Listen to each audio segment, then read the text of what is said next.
welcome to the Evolving Nest. I am so excited to have these two on. I've been wanting to have them on ever since their wedding in December, and they are newlyweds and they have a story to tell. So if you have someone that's getting married this summer or spring, you're going to want to hang on and hear their story, because I know that what happened to them, I could not have handled it with the grace that they handled it, and that's why they're here. And so I want to introduce them. First, I want to introduce lovely Veronica, and she's a teacher, and her husband is my nephew, Alex. So Alex and Veronica, congratulations and welcome.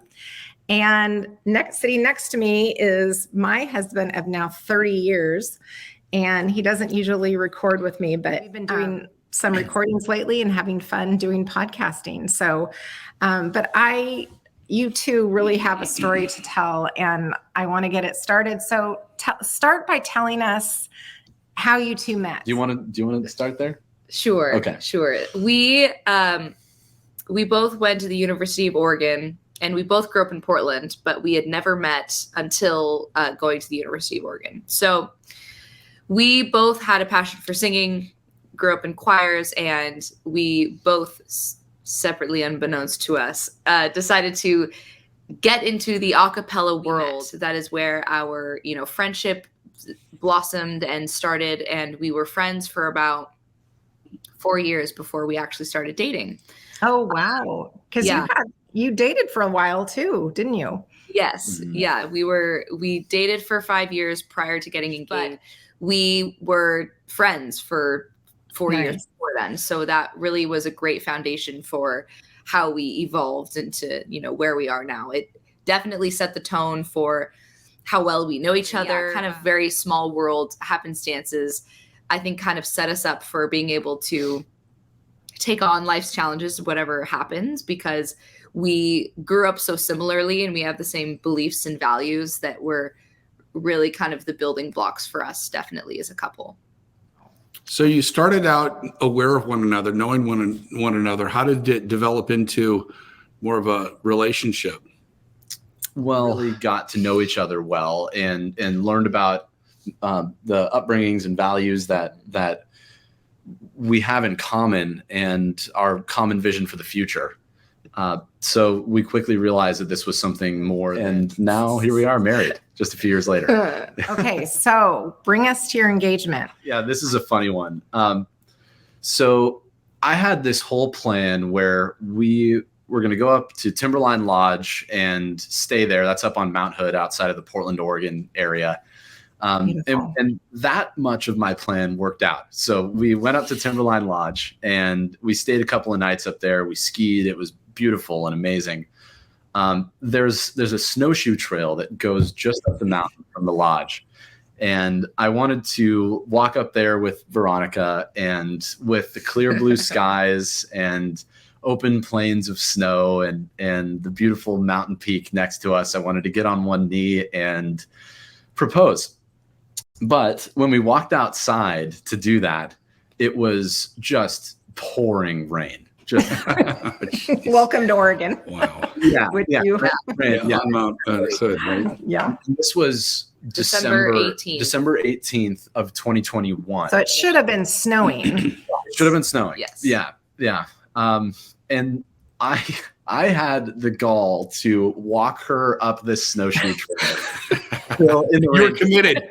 I had this plan in my mind. Yeah, I was totally committed. And we get up there and we're almost to the spot where I wanted to do it. And I just thought, this is not going to work. There's just no way. So I turn her back around and we walk back inside and we get into the hotel room. And I'm thinking to myself, gosh, well, I really wanted to do this today or tonight because we have this whole couple of days of trip after this, and I really wanted to be able to celebrate our engagement. I decided to get down on a knee and propose to Veronica in the room, which was just a hilarious moment and something I'm sure.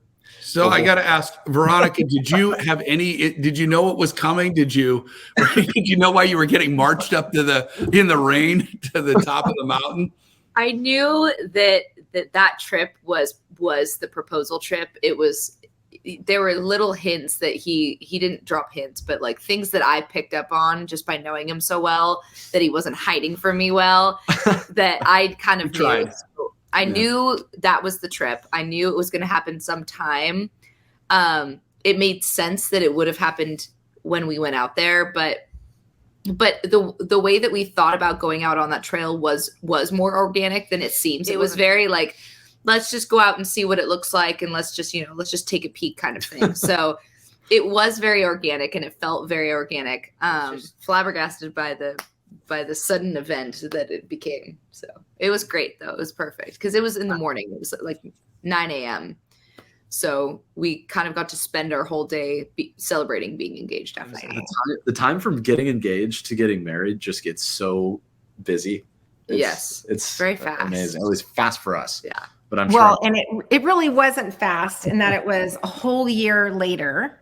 Mm-hmm. So you have a whole year of planning, the two of you. And so let me set this up a little bit. Can you imagine that you have planned your wedding and one of the biggest snow and ice storms is coming in on your wedding date, and it's happening across the East Coast. It's coming down from Canada through the Pacific Northwest. And so tell us how this whole thing unfolded, because we were watching the weather going, oh no, oh no. Well, and you got to premise it. This is Portland, Oregon. So that kind of weather, snow and ice, is pretty rare, right? This isn't something that we get like every other day. Absolutely. Yeah, 100%. It honestly was, it definitely made it kind of difficult for us, just the fact that we had everything planned and we were going to have to 180 basically with 2 days. So what happened is when we reached that Monday of the week of the wedding, and we basically had heard on the news that there was an impending ice storm that, of course, was only on our wedding day. Yes. It wasn't the day before, it wasn't the day after, it was just the day of our wedding. The ice storm is here. A lot of close calls as brutally cold and windy weather hits just days before. I basically was immediately on the phone with Alex's mother. Shout out. Yeah. Lisa's sister-in-law, and called her and said, and we've got to make a plan B and we got to make a plan C. And basically we had run through each detail of, okay, what things can we switch? And then I got off the phone with her, called each vendor, and it happened that all of our vendors were available for the day before. So wow. The ice storm wasn't going to start rolling in until about 6 p.m. that day on Thursday. And then the wedding day would have been Friday. So if we were to get married on Thursday before 6 p.m., we'd be good. Wow. So Alex, what was your take on this? Were you participating in all the calls and the planning or pivoting? I ended up taking a day off of work to get involved in that. For a while, I was just working. I was on work calls, and I know she was on the phone with my mom, who was just wonderful with helping us out with planning and saving our hind's end when we got to this point. My thought process on it was that we decided we were not going to risk trying to get married on the Friday because there was a chance that it wouldn't happen, right. Or that we would have to just go down to the courthouse and nobody would be there. So we decided on Thursday, and in my mind, I initially thought, oh no, we're not going to get married. And then I thought, oh no, this is also going to cost us a bunch of money. And then it didn't, which is great because all of our vendors could do it. The venue on Thursday, we got married Thursday at 11 a.m. People could show up. We only had about 5 guests that ended up not being able to show up. Classic guy move to talk about the budget getting condensed. Well done.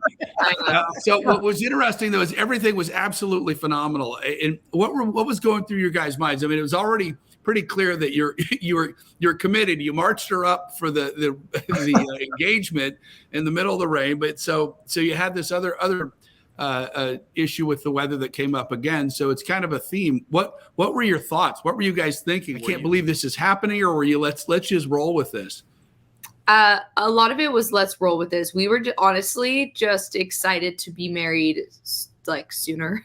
I think that all the planning and everything that we'd gone through the whole year of getting everything kind of ducks in a row and then pivoting, able to plan everything the same within 24 hours just kind of was a reality check of us of just, okay, we're meant to get married, right? Like if we can make this happen in the 24 hours that we have to make it happen, that's what we're going to do. And it was more important to us to be married sooner than to wait until the ice passed. So I have talked to different friends about this, and I think it's very, very mature and unique that you guys focused on the fact that you were going to be joined as a couple, and that was the most important. Secondly, making sure your guests were safe. And it did turn out that the day before was just very cold, but completely dry, like not a drop of rain, completely dry. It was just beautiful. And, fortunately, the club was decorated for Christmas. Yes. And so it was beautifully decorated. And then on top of it, you guys still had, tables decorated and centerpieces and all, and all the trapping, everything just went off like it was supposed to happen. And in the end, it was. And I guess I just kept thinking, I don't know, when I got married at 23, it rained on my wedding day and I was upset. I don't know if I could have had the grace, because you never a feeling that it wasn't supposed to be this way. It felt like it ended up to be a pretty good backup plan somehow. Yeah. It was a phenomenal plan. Tell me how did it, because it all came together, the rehearsal dinner. You got to tell how the rehearsal dinner, the wedding, the toast, everything had to be done literally between 11 and 3. Right. Yeah. And everybody was able to be a part of that. And so how did you guys come up with the idea to be able to incorporate, what was really 2.5 days or, a number of days into 5 hours? Well, we honestly, that goes to our DJ from Stumptown DJs in Portland. We had the idea to have speeches during the dinner. So during the dinner service, which we still had a plated dinner at lunchtime. Lunch. It was brilliant. Yeah. And it was the original rehearsal dinner menu. I don't know how they did it, because we didn't tell them that we wanted a plated dinner. We just told them to do what they could do at the club, and they rolled out the full plated, that was incredible. It was brilliant. And you guys were incredibly poised in basically setting the table for all of us to walk us through it. Hey guys, here's what's going to happen. And I don't know if you remember this, but you said lots of people had worked very hard to be able to do a toast. These are wonderful friends of ours, and we want them to be able to share that. And it was as if though you had rehearsed it. We very much did not, but maybe that's part of the performance background we have. I don't know. I did feel bad for the people doing the toasts, because not everybody loves getting up in front of people, and we had told them before, we don't know exactly when or where you're going to speak, but we would love if you still could. Yeah. So they all stuck it out, and we found the moment, and I got up there to announce it and tell people, hey, don't feel like you have to not eat and listen, because we had to do everything all at the same time. So it worked out. And then we danced the afternoon away, which was great. It went great. And from our perspective, not only was it beautiful and you were all just gracious hosts to us, but, you came in and you cut the cake first. And I give kudos to your groomsmen and bridesmaid, because they were all prepared speeches and they were all thoughtful, and they said, very, very kind things. And we just thought it was so kind of apropos for marriage in general, is you have to pivot. You talked about, Veronica, okay, we had to pivot. And I just felt such warmth in the wedding, and that you two were very much prepared. But it doesn't end there. You guys have a great event. Everything has to be between 11 and 3. That's right. Because the staff, everybody, there's an ice storm coming up. You celebrate, I'm sure, into the evening. The two of you get up, you get ready for your honeymoon. And so you head off and you're getting ready to go to Belize. And yeah, the flight's canceled. Good luck if you're flying. More than 100 flights are already canceled at PDX. Well, Yeah. we had a 6 a.m. flight out of Portland, and it was in the midst of this ice storm. It turned out it was one of the few flights that could get out of Portland that day, which we were thankful for. Great, yeah. We sat on the tarmac for 2 hours in the cabin of the plane and ended up taking off. But luckily, our flight to Belize was delayed in LA, so we were going to barely make it when we landed in LA. wow, I didn't realize you had gotten to LA before the audible. Oh Yes, yeah. yes. So we land in LA and we look at the outbound departure board and we see that our flight to Belize is canceled. And it was because, as you mentioned earlier, there was a nationwide snowstorm and Belize got canceled. There were no flights for a week to Belize out of anywhere that we could get to. And there were no flights back home to Portland for 4 days until Wednesday. So we were thinking, okay, well, we're having our honeymoon in LA for a minute there. Yeah. And we found this amazing Alaska Airlines employee who, despite the line of 20 people behind us, heard that we were on our honeymoon, and she went above and beyond to get us on a flight to Cabo San Lucas in Mexico, which was leaving in 20 minutes. And she, Oh my gosh, unbelievable. Yeah, amazing. So did you have carry-ons?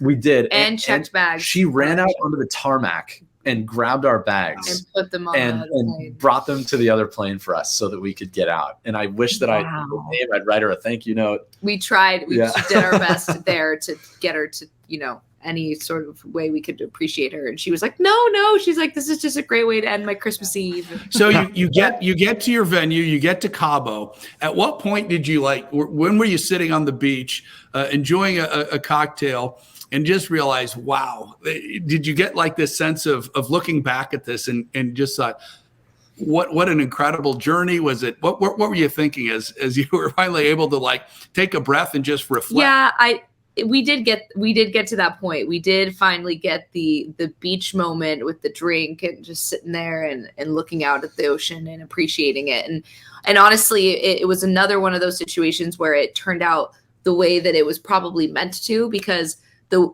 weather in Belize was raining and storming there. So I didn't know that. intermittent thunderstorms and rain there. So we went to Cabo and got to experience just complete clear skies, 80 degrees every day, the whole time.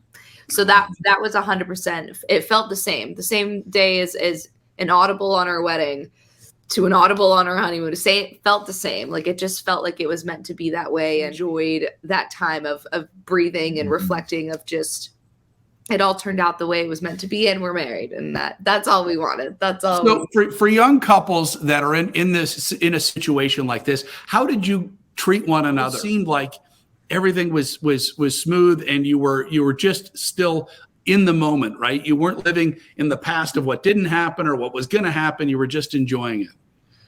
We know that our time off together is valuable. She, as a full-time second grade teacher, her schedule is very busy. And when it happened, initially, of course, we were frustrated, not with each other, but frustrated. Though we decided we needed to make the most, and we wanted to make the most of that time that we did have together. So we decided to rebook and ended up having an amazing time. But we never took it out on each other. We never really do that. It's just not a productive use of time and energy, in my opinion. Well, I think it speaks to who you are as people and as a couple, because I can tell you, I wouldn't have handled it that well.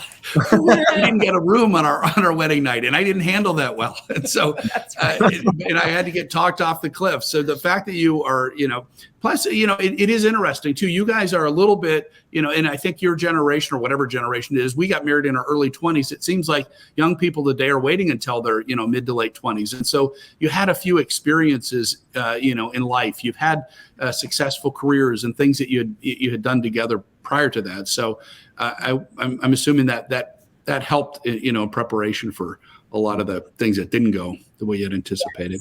100%. Our life course 100% plays into that and how we have handled it for sure. So, well, this was lovely. I so appreciate you both being here and sharing your story, because it really is just an amazing story of being able to react in a difficult time period. And it's just such a great story of resilience and being able to pivot under difficult circumstances. What a great opportunity for all of us. I mean, when you look at how poised and put together, and just the vibe, the whole vibe was such a good, wonderful time that everybody had there. And you made everybody feel comfortable in a situation for you that was uncomfortable, but yet you made it comfortable. Whether you felt that or not at the time, it seemed to flow and it worked well. So anyway, it was great fun to talk to you, and thanks for sharing your story. Of course. Thanks for having us. Yeah. It's great to share. Absolutely. This was fun. Thank you. Thank you.